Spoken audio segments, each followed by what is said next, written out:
Yes, guys, Suki from BTS TV with the posing pro, the number one in the posing game, Emma Hyman. Emma, you had your workshop on the weekend. I did. It was such a good event. In the run up to it, it's always quite a stressful one because there's lots of moving parts that go on with a stage to build and studio to get ready. But it's one of those events where I just love it. Like I get so much back from it. It's such a great day. I'm literally going to just pull up a few pictures from the event. It'd be good if you just kind of just walk me through what the event, what the workshop entailed. Let me bring Absolutely. up your page. And here we go. We've got a few pictures here. Yeah, so these are our girls. What we do is we bring a combination of all categories, all federations. So it's all inclusive. We had Jasmine from Compact there. She was talking heels, accessories, tan. And we have a really good setup. So basically, what we do is we bring all the athletes and they go into a studio environment, which is what you can see now, and they work with my Pose and Pro coaches.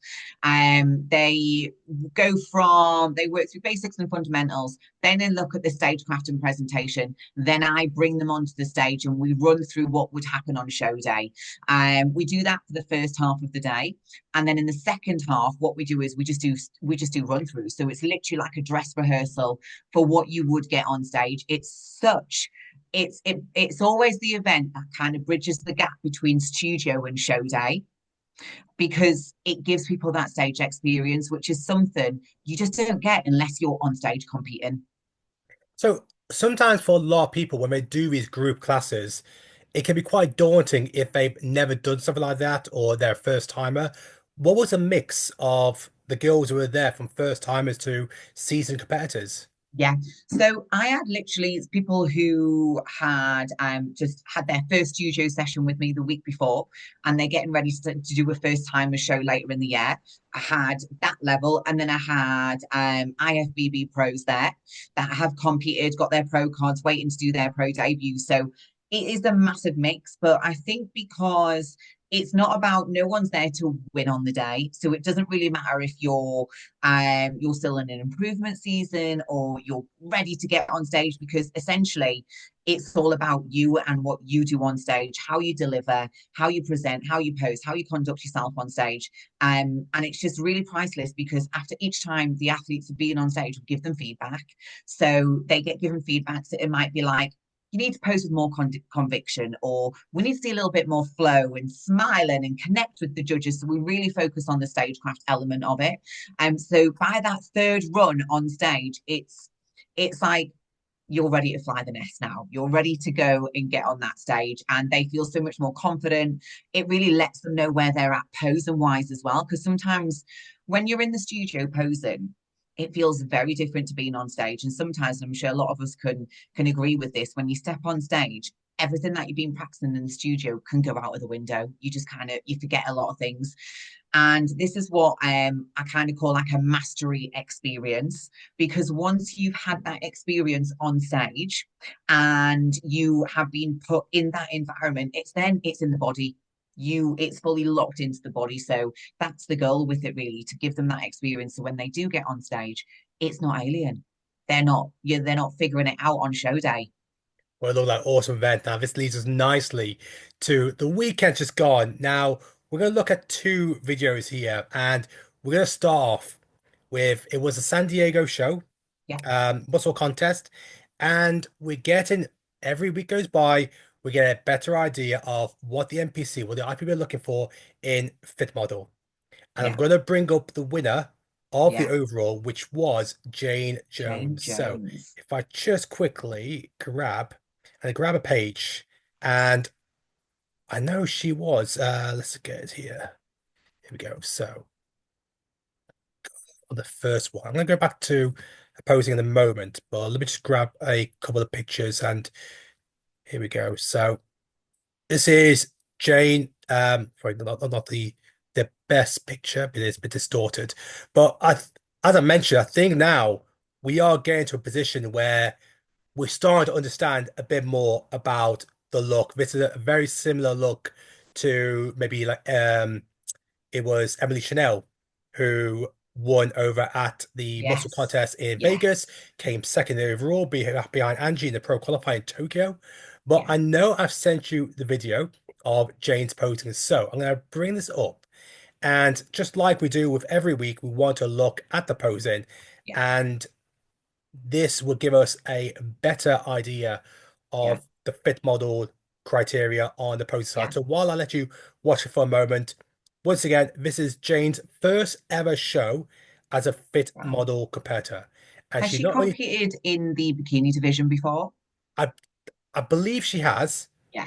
um, coached by Fit Body Fusion, which of course is very much known through coaching Angelica, who just retired at the Arnolds. Now she won a class and she won the overall. And I believe the next pro qualifier for American-based fit model competitors is, in fact, the Pittsburgh show, the Manions show, which Yeah. is the one that I believe Emily is going to be competing in. So I'm going to bring up the eye walk posing because I Yeah. know where is it? Because I wanted to show the rest of it. I did post another video. Here it is. So, Emma, you Yes. start to see more and more fit model girls, the posing routines. I'm sure you get more questions about it every day from people who are interested in the fit model division. Do you want to walk us through maybe a bit more about what you're seeing here? Yeah. Yeah. I think we're getting a lot more clarity, and we did say this would come. The more that we see the girls competing on stage, the more shows that come out. So for me, firstly, I have to say that the her shape, her physique, obviously makes up a lot of the posing because she's got full round glutes. She's got a nice small waist. She's not overly conditioned, which is great. She hasn't got too much. There's not heaps of ham. There's no hamstring to glute tie in, but there's a small level of condition. The posing wise, for me in the front pose, we're seeing a couple of different variations now of foot position. And I think it's really about identifying what is the best foot position for you. Some of the girls are taking the front foot a little bit further forwards, so it gives a longer line through the front leg. Some of the girls are taking the foot a little bit wider, so it gives them more shape through the glute. And something that I did notice with Jane is that she actually is lifting her heel off in that front pose. So she's actually got her right heel lifted slightly off the floor when she hits her front position. Now, this can just give you a little bit more length through the quad. And also, if someone is slightly more conditioned through the legs, it may just take away from the condition a little bit as well. She's definitely given us that hourglass shape. I do love that the girls are really utilizing what I kind of call the model pose when they work through their transition and they just bring the feet together, they point that knee forwards. They're doing a different transition to what we would see in the bikini division. It's a lot softer.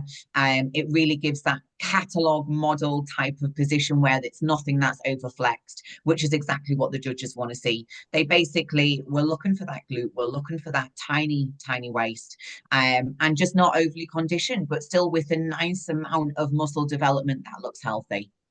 Talk to me about when I see competitors doing their routines, fit model or bikini, some people feel very confident with that with their hands. And Yes. I'm watching this and she feels very comfortable, very fluid, confident. Now that's from my perception. From Mm-hmm. yourself, because it adds a bit more to the pose and presentation. What do you see? Yeah, it definitely adds to the presentation if you can have that level of execution where you have those small little hair flicks or you're allowing the arms just to be a little bit more fluid. I think the thing we just need to be careful of is just waving the arms around too much, which for me, for Jane, she's got just the right amount. The arms aren't flapping around too much. She's resetting the arm as she's resetting the legs as well, which makes the movement continuous also. She just looks so natural as she's moving. Nothing looks like, it's been taught by anybody else. It's really fluid. The shoulder movements, the connecting with the judges. That's why I asked if she's been on stage before, because to me, she looks like like she's got a level of experience when it comes to stagecraft. She's connecting through the face. She's smiling. The smile never moves. It never leaves. And the flow is continuous and fluid as well. And also, one thing I notice as well is the eye contact. She's not Yeah. staring in one place at all times. When she's doing a pose, you can see she's looking in different directions. Yeah. So, how important is that? I think it again, if you what I always say to my athletes is imagine you are a dancer on stage. You don't just stare into one place. There's a whole audience, isn't there? So you want to look out to different areas in the audience. And also, if you stare at the judges the entire time, it can be a little bit creepy. And we definitely don't want to bring that energy on stage. So I think it helps to really naturally just like have a little glance to the side or drop the eyes down slightly and look back up.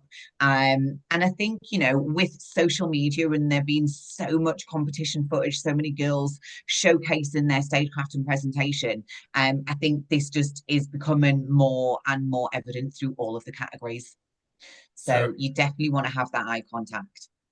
if we have to give it the posing pro rating, Oh, if we do it, as we do the grading system, A, B, C, D, E, F, plus with plus and minus. Maybe we might throw an extra one, A star if it's like super great. But go on, what's the posing pro rating for this? I'm going to give her an A star if I'm honest. I just think the Wow. level of stagecraft that she's bringing, yeah, I think it's super fluid. She's doing what she knows works for her, transition wise, and the glute shots are good.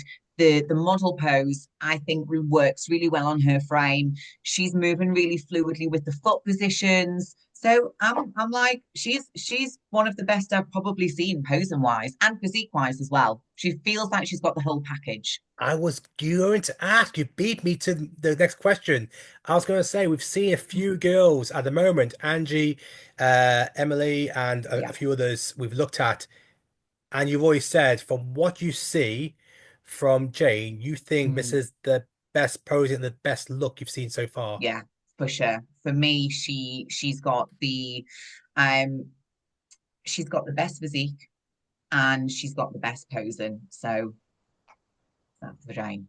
Well, Jane, awesome. I've actually got her on our Bikini Insider episode tomorrow, Amazing. so it'll be good to chat to her and hear about her plans. But I imagine Pittsburgh will surely be her next show, as that is the next pro qualifier in the US with two Fit Model Pro cards. Now, something else that was also going on the weekend was it was also the Bikini Pro Show in San Diego.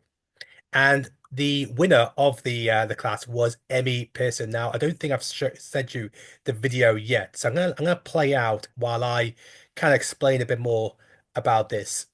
Yeah. So here we have Emmy, who is the winner of the San Diego Muscle Contest Pro Bikini class, which means she has stamped her ticket to the Olympia. Got a ticket nice and early. So we obviously just had the Arnold only a couple of weeks ago, and we're now going to be having plenty of pro qualifiers, not just in the US, but all over the world, and there'll be plenty of Olympia qualification tickets going all around. So you're seeing Emmy now for the first time. I don't know too much about her, fortunately. So this is the first time that I'm looking at this, and I'm keen to hear your perspective because now we've talked about fit model quite a bit. Let's get Yeah. back to bikini. Let's get Yeah. back to ones where we know what we're just looking for. We know Hmm. the criteria inside out. It's been going on for well over 15 years now. Yeah. Emmy's posing here. I'm keen to hear what is the posing pro's verdict. Yeah, her posing's really, really nice. There's a couple of moments where she's a little bit wobbly on her feet, which might just be nerves. And I think you notice there where she starts to walk towards the back, she just overcrosses her feet a little bit, which is something that happens quite a lot. Now, when we get into the studio and we start to talk about walking, people think that it's going to be easy because obviously we walk every day. But when you've got heels on and you're trying to keep the glutes lifted, the midsection tight, you can get a bit wobbly on the feet. Now, when Emmy turns to the rear, and she then goes into her model walk, what happens is she overcrosses that first step too much. So as we step backwards here, if you just watch this first step, Okay, wait for it. When she does turn back to the rear, though, coming now. Here we go. here she overcrosses Ah, too much. Yeah. So what happens is when we overcross the feet too much, we almost kind of get tangled. So it's just I always say, you know where your foot position is on every single pose, every single transition. We're really clear on that. You also need to take the same approach with the walk. Don't leave it to chance, or don't connect with the feet and just allow them to land wherever they're going to land, because we really need to make sure that we are fully connecting with the floor. We know exactly where each foot placement is so we can keep the glutes lifted and we avoid any moments where we might potentially wobble. So for me, that would be the main thing that Emmy just needs to refine. A little bit fault and wobbly when she obviously does the model walk to the rear, but also when she turns back around to the front, there's a slight wobble when she does her glute shot before she walks. And walking forwards, you can just see that it's a little bit lackadaisical in the footwork. So again, just knowing exactly where the foot placement needs to be when she's walking, it's just going to make her feel just a little bit more steady on the feet, I think. Let me bring this up Otherwise, now, because you mentioned about the walk back. So people can practice posing as much as they want, but what they won't know is obviously how big the stage is from one point to the next. yeah, So this is probably obviously new for her and all the competitors, because if you're counting, I believe it's 4 steps. There we go, 4 steps. yeah, And I think she then takes 2 or 3 coming forward. yeah. So on show day, what could should the girls maybe have a closer inspection of a stage before they are going to be compete, so they know, oh wait there, I can see how many steps there are when I do Yeah, my walk to the end, yeah. to the back of the stage. Realistically, by the time you're at this level and you're on stage, you should know how to step or transition with 4 steps, with 6 steps. You should be at a level where you're not having to count how many steps you've got to do to walk backwards. Because the thing is as well, each stage might be a little bit different also. So instead of applying that added pressure to yourself of getting to a show and thinking, right, let me just watch how many steps it is to the back, just be so confident that you could maneuver around that stage with however many steps you needed to go sideways, backwards, forwards, and do it knowing that you can transition out of anything. So that would actually be my advice, instead of getting there and trying to size up the stage. How many steps am I doing? Because typically, as well, they would say, I think they tend to say walk to the back line when you're doing your comparisons, and that back line could be 4 steps for one girl, 5 steps for the next one. Because everyone takes different size steps, right? Everyone's got different leg lengths. So I think just get super confident being able to transition, maneuver around the stage, not having to think about how many steps you actually have to do. I pause at the front pose because this is the pose that when you are doing comparisons that you will be in the longest, obviously as Yeah. well for the rear, but mainly from the front. What do you like about this front pose?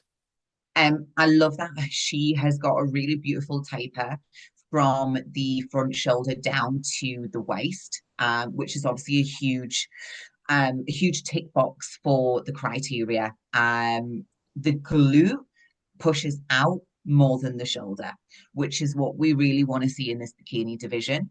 And I think overall, she's really got that nice top line, shoulder cap, tapered waist, and the waist is literally half, pretty much like half the width compared to her shoulder and top line. So she looks really, really lovely in this front position.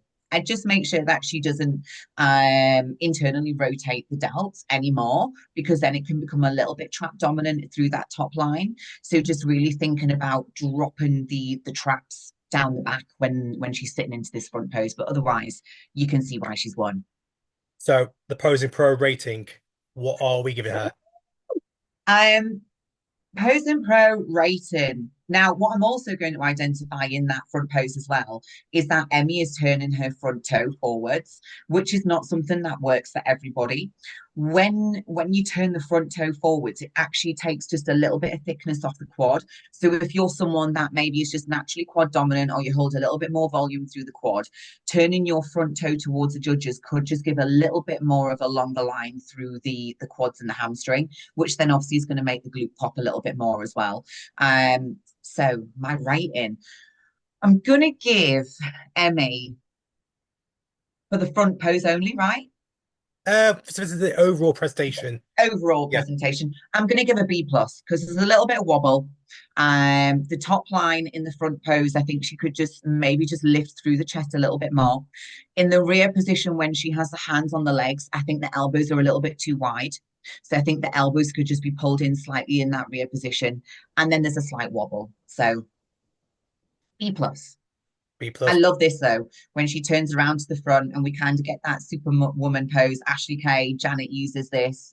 Um, I enjoy that for her as well. She hits that really nicely.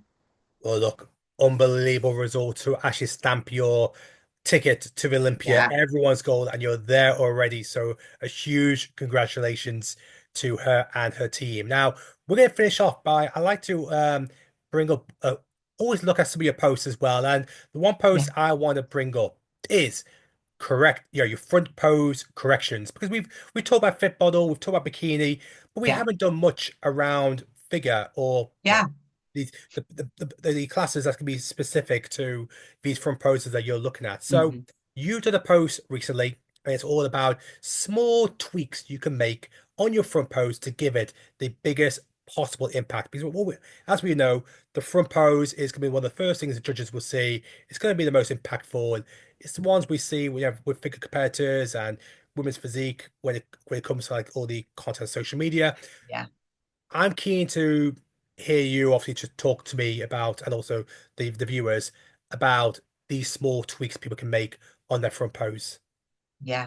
So let's talk about the figure front pose where we've got the feet together and it's that front relaxed position. I think the biggest tweak that athletes can probably make through that front pose is slightly arching through that, so slightly sending the pelvis backwards. So we're slightly arching through the lower back. So you can just give a little bit more of a fuller like a high profile through the glutes at the front, and then also slightly engaging the glutes so it gives more conditioning detail through the front of the quads as well. So we want to see that hip flexor switching on. We want to see the detail coming through the front of the quads as well. So we never want any gap between the inside thighs, because if you have gap between the inside thighs, it kind of creates space around the frame, which makes the legs look smaller. And we obviously don't want this in the figure division either. um I think through the upper body, the main checkpoint I can give is just making sure that you don't allow the arms to open the lats, but you really think about the lats moving independently. And the arms are kind of like the third thing to think about. So when we are in that front relaxed position, you want to think about the scapula and the lats sliding outwards. See here, Katie does it beautifully, where she literally, what I always say to my athletes is, imagine your arms are just hanging on top of, like sitting on top of the lats. You want your shoulders to be the highest, widest part of the frame. So therefore, they need to sit at the highest point. Now, sometimes when the arms get too high, it flattens off the top of the delt. And we really don't want that, especially in this division. We want to see as much shoulder cap as possible. So then we can create that nice V taper, that upside down triangle through the waist. No, that's perfect. And who's this doing the posing? Sorry. This is Katie Barnes. We've actually been working together for a long, long time. She's a fantastic athlete. She competes in a couple of different federations, but she moves between the figure division and also athletic figure as well in some other federations. Fantastic. Well, look, best of luck to her for this season. Um, Perfect. Well, look, I think that's a good way to end the episode. I think we looked at the fit model winner and the pro bikini winner. And once again, every week that goes by, we get a better understanding on the fit model criteria. But also, when you show the comparisons of, yes, it's an overall winner of fit model in the amateur section, but you also got a bikini look, you can start seeing clear differences of what the Absolutely. judges are looking for. And of Yeah. course, opposing really is completely different when you're looking at these transitions and the time they're doing the posing. So, Yeah. Emma, thank you so much. I know there's a couple of shows going on this weekend, so we're gonna have a couple of new fifth model overall winners. I believe there is another pro show for Olympia tickets up for grabs. So I believe they got bikini and figure, so we might have a figure comparator to look at for next week. Exciting. Yes, let's do it. Perfect. Cheers, guys, for watching and tune in for next week's episode.